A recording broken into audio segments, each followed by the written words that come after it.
जय हिंद दोस्तों, आप सभी का बहुत बहुत स्वागत है क्विक रिवीजन सीरीज में। लगातार हम लोग बेटे 10 से 15 मिनट का वीडियो बना रहे हैं। इन वीडियो को बनाने का सबसे बड़ा उद्देश्य है आपका रिवीजन हो सके। कई बार क्या होता है, खुद से रिवाइज करने का मन नहीं लगता, कुछ फैक्ट्स होते हैं जो हम नोट नहीं किए होते, उनको रिकॉल नहीं कर पाते।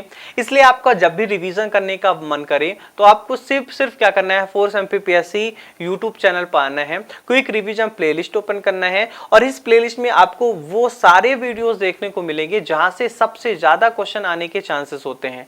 उन्हीं में से एक टॉपिक है सोन नदी। सोन नदी से बेटा कई बार क्वेश्चन पूछा गया है। अब क्या क्या क्वेश्चन पूछे गए हैं और कौन कौन से पूछे जा सकते हैं, सारे फैक्ट्स से बेटा केवल 10 से 12 मिनट के वीडियो में देखते हैं। इस वीडियो को बनाने का उद्देश्य आपको समझाना कतई भी नहीं है। हालांकि जिन्होंने पहली बार जो अगर ये वीडियो देख रहे होंगे तो मैं पूरी कोशिश करूंगा कि आपको सब कुछ समझ में आए, लेकिन इस वीडियो का जो सबसे बड़ा उद्देश्य है वो रिवीजन के लिए। इसलिए मैं फटाफट केवल फैक्ट आपको सुनाते हुए चलूंगा, जिससे आप केवल सुन ले और आपका रिवीजन हो जाए। चलिए, पहला क्वेश्चन, सोन नदी का उद्गम कहां से होता है? ध्यान रखिएगा, सोनमुड़ा। सोनमुड़ा कहां पे है सर? ये अमरकंटक में। और अमरकंटक कहां पे सर? अनूपपुर जिले के पुष्पराजगढ़ तहसील में।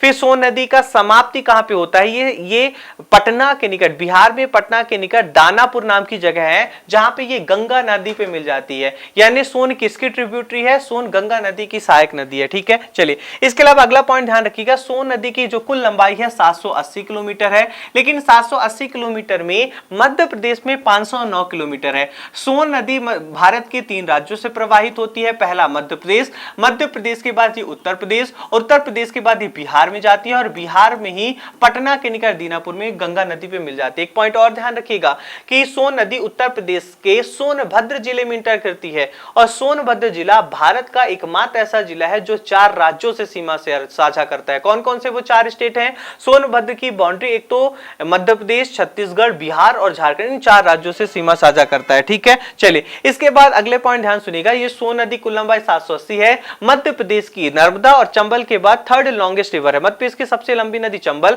जिसकी लंबाई 1312, मध्य प्रदेश में 1077, मध्य प्रदेश की सबसे लंबी नर्मदा, कुल लंबाई 1312, मध्य प्रदेश में 1077। मध्य प्रदेश की दूसरी सबसे लंबी नदी चंबल, कुल लंबाई 965, मध्य प्रदेश में 325, 325 किलोमीटर। मध्य प्रदेश की तीसरी सबसे लंबी आती है सोन नदी, टोटल लंबाई 780 और मध्य प्रदेश में 509। मध्य प्रदेश की 4 बड़ी नदियों को याद करने का तरीका ध्यान से सुन लीजिए। आप लोगों ने SC/ST सुना होगा, शेड्यूल का शेड्यूल टाइप, आपको NC/ST कहना है। NC/ST का मतलब मध्य प्रदेश सबसे लंबी चंबल नर्मदा, फिर चंबल, चंबल के बाद सोन और चौथी सबसे लंबी ताप्ती। और ध्यान रखिएगा सोन कितने नंबर में आ रही है? तीसरे नंबर पे आ रही।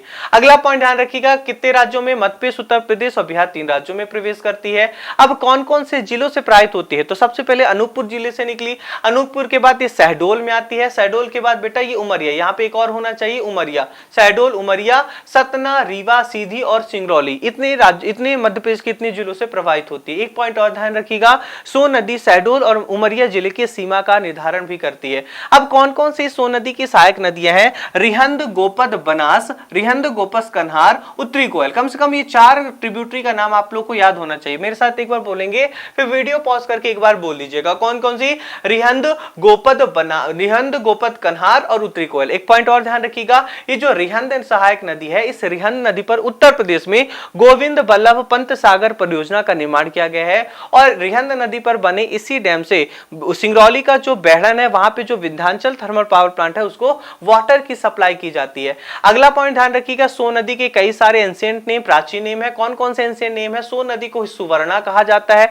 मान्यताओं के अनुसार सोन नदी के रेत में सोने के छोटे छोटे पार्टिकल मिलते हैं, इसलिए इसका नाम सुवर्णा पड़ा है, सोन पड़ा है। सोनभद्र भी कहते हैं, सुभागदी भी इसी नदी को कहा जाता है। नंद बहुत इंपॉर्टेंट है, मध्य प्रदेश के किस नदी का नंद नाम से जाना जाता है? सोनपालिका, सोवा। ये सोवा बहुत इंपॉर्टेंट है क्योंकि एंशिएंट टाइम में एक फॉरेन ज्योग्राफर थे, विदेशी भूगोलवेत्ता, जिनका नाम था टॉलमी, और टॉलमी ने नर्मदा नदी को नाम दो, जबकि सोन नदी को सोवा कहा। इसके अलावा हिरण्यवाय भी कहा जाता है। तो मेरे साथ एक बार बोलेंगे, किस किस नाम से जाना जाता है? सुवर्ण, सोनभद्र, सुभागदी, नंद, सोनपालिका, सोवा। सोवा किसने कहा? टॉलमी ने। और हिरण्यवाय किस नदी को कहते हैं? सोन नदी को ही कहा जाता है। अगला पॉइंट ध्यान रखिएगा, सोन नदी कैमूर श्रेणी, कैमूर क्या है? विंध्याचल माउंटेन रेंज का जो ईस्टर्न छोर है, पूर्वी किनारा है, उसे कैमूर श्रेणी कहा जाता है। सोन नदी के द्वारा कैमूर श्रेणी और छोटा नागपुर पेटू के मध्य की सीमा बनाया जाता है। डायरेक्ट आपसे क्वेश्चन पूछा जाएगा।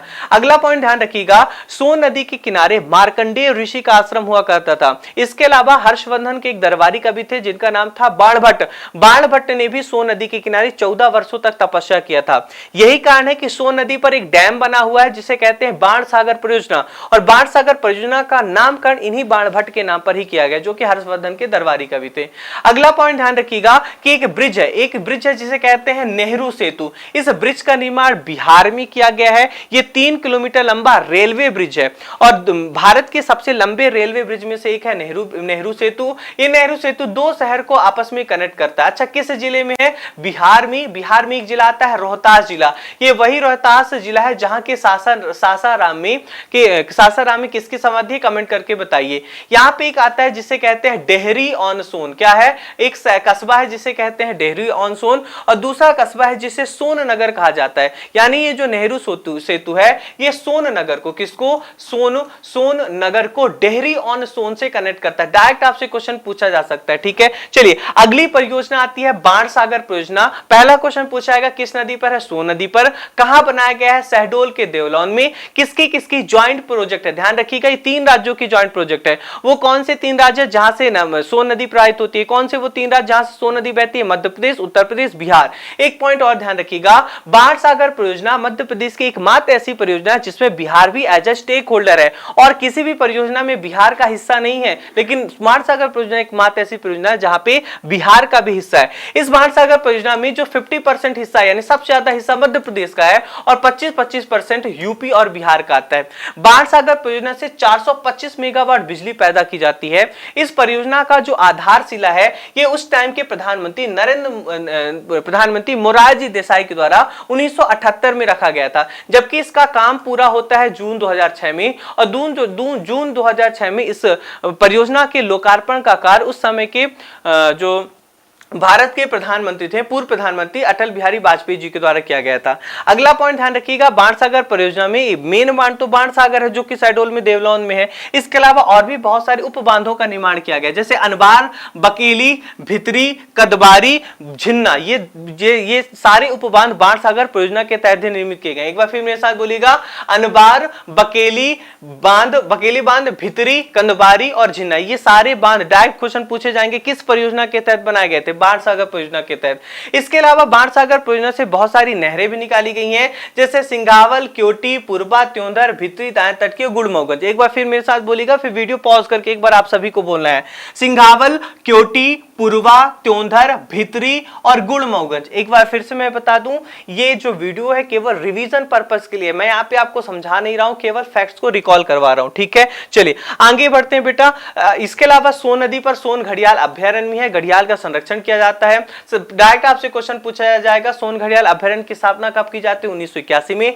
किन किन जानवरों का संरक्षण किया जाता है? चूंकि घड़ियाल अभ्यारण्य है तो घड़ियाल का संरक्षण तो किया ही जाएगा। इसके अलावा कछुआ और मगरमच्छ का भी संरक्षण किया जा रहा है। इसके अलावा सबसे इंपॉर्टेंट फैक्ट यह है कि सोन घड़ियाल अभ्यारण्य में भारत की केचुए की सबसे पुरानी प्रजाति पाई जाती है। डायरेक्ट क्वेश्चन पूछा जा सकता है कि इनमें से किस वाइल्ड लाइफ सेंचुरी में भारत की सबसे पुरानी केचुए की प्रजाति पाई जाती है? सोन घड़ियाल अभ्यारण्य में। कहां है ये? सीधी और शहडोल जिले में फैला हुआ है। मध्य प्रदेश में एक तो घड़ियाल का संरक्षण राष्ट्रीय चंबल अभ्यारण्य में किया जाता है, केन घड़ियाल अभ्यारण्य में किया जाता है और सोन घड़ियाल अभ्यारण्य में किया जाता है। चलिए कुछ क्वेश्चन को देख लेते हैं। सोन नदी का उद्गम किस जिले से होता है? सर अनूपपुर जिले में। ठीक है। सोन नदी का उद्गम स्थल है सर अमरकंटक। सोन नदी किस राज्य से प्रवाहित नहीं होती? छत्तीसगढ़ से नहीं होती। इसके अलावा सोन नदी उत्तर प्रदेश के किस जिले में प्रवेश करती है? सोनभद्र में। और सोनभद्र एकमात्र जिला है जो 4 राज्यों से बाउंड्री शेयर करता है, मध्य प्रदेश, छत्तीसगढ़, झारखंड और बिहार। देश का एकमात्र जिला जो 4 राज्यों से सीमा साझा करता है वो है सर सोनभद्र। सोन नदी की कुल लंबाई कितनी है सर? ये है 780। मध्य प्रदेश में कितनी है सर? 509 किलोमीटर। अगले क्वेश्चन की तरफ, बाणसागर परियोजना की आधारशिला निम्न में से किसके द्वारा रखी गई थी? 1978 में, उस टाइम के प्रधानमंत्री मोरारजी देसाई, जबकि इसका शिलान्यास 2006 में अटल बिहारी वाजपेयी जी के द्वारा। मध्य प्रदेश की एकमात्र योजना जिसमें बिहार की भी हिस्सेदारी है वो है सर बाणसागर परियोजना। ठीक है, चलिए बाणसागर परियोजना मध्य प्रदेश के किस जिले में है? तो शहडोल के देवलौंद में आता है। बाणसागर परियोजना की कुल विद्युत उत्पादन क्षमता कितनी है सर? 425 मेगावाट है। 400 मेगावाट महेश्वर की परियोजना की क्षमता है 520 बेटा ध्यान रखिएगा। ओंकारेश्वर की क्षमता है और 99 मेगावाट जवाहर सागर की विद्युत उत्पादन क्षमता है। निम्न में से किस अभ्यारण्य में केचुए की सर्वाधिक प्राचीन प्रजाति पाई जाती है? सोन घड़ियाल अभ्यारण्य में। क्लियर होगी इतनी बातें। प्रसिद्ध भूगोलवेत्ता टॉलमी ने सोन नदी को किस नाम से पुकारा है? सुवा। जबकि टॉलमी ने नर्मदा नदी को नामदोष नाम से पुकारा है। सोन एवं जोहिला नदी का संगम मध्य प्रदेश के किस जिले में होता है? ध्यान रखिएगा, गोपद, रिहंद, कनार, उत्तरी कोयल के अलावा सोन नदी की एक और सहायक नदी है जो कि जोहिला है, और इस जोहिला नदी का उद्गम भी अमरकंटक से होता है, ज्वालेश्वर महादेव मंदिर से। सोन नदी और जोहिला नदी का जो संगम है उमरिया के दशरथ घाट में होता है, ध्यान रखिएगा। निम्न में से कौन सी सहायक नदी है सोन की नहीं है? तो बनास। बनास चंबल की सबसे बड़ी सहायक नदी है। गोविंद बल्लभ सागर परियोजना किस नदी पर है? रिहंद। और इसी परियोजना से विंध्याचल थर्मल पावर प्लांट को विद्युत की सप्लाई की जाती है। निम्न में से किस परियोजना से विंध्याचल ताप विद्युत गृह को जल की आपूर्ति की जाती है? ध्यान रखिएगा बेटा, गोविंद बल्लभ पंत सागर परियोजना से। ठीक है। मध्य प्रदेश के निम्न में से किस जिले में सोन नदी प्रवाहित नहीं होती है? डिंडौरी में नहीं होती है। निम्न में से कौन सा नदी छोटा नागपुर पठार और कैमूर श्रेणी के बीच में सीमा का निर्धारण करती है? आंसर है सोन नदी। ठीक है। पौराणिक मान्यता के अनुसार मार्कंडेय तथा बाणभट्ट निम्न में से किस नदी के किनारे तपस्या की थी? इसका भी आंसर है सोन नदी। क्लियर होगी इतनी बातें। चलिए, तो सोन नदी को हम लोगों ने बेटा लगभग 10 से 12 मिनट के वीडियो में फटाक से रिवाइज कर लिया। अब जब भी आपका रिवीजन का मन करे आप फैक्ट भूलें, केवल करना क्या है, वीडियो को 2x में लगाना है। एग्जाम के पहले अगर आप लोगों ने 2-3 बार सुन लिया, इतने में आपका काम हो जाएगा। मिलते हैं नेक्स्ट क्विक रिवीजन वीडियो में, तब तक के लिए हंसते रहिए, मुस्कुराते रहिए। जय हिंद, जय भारत।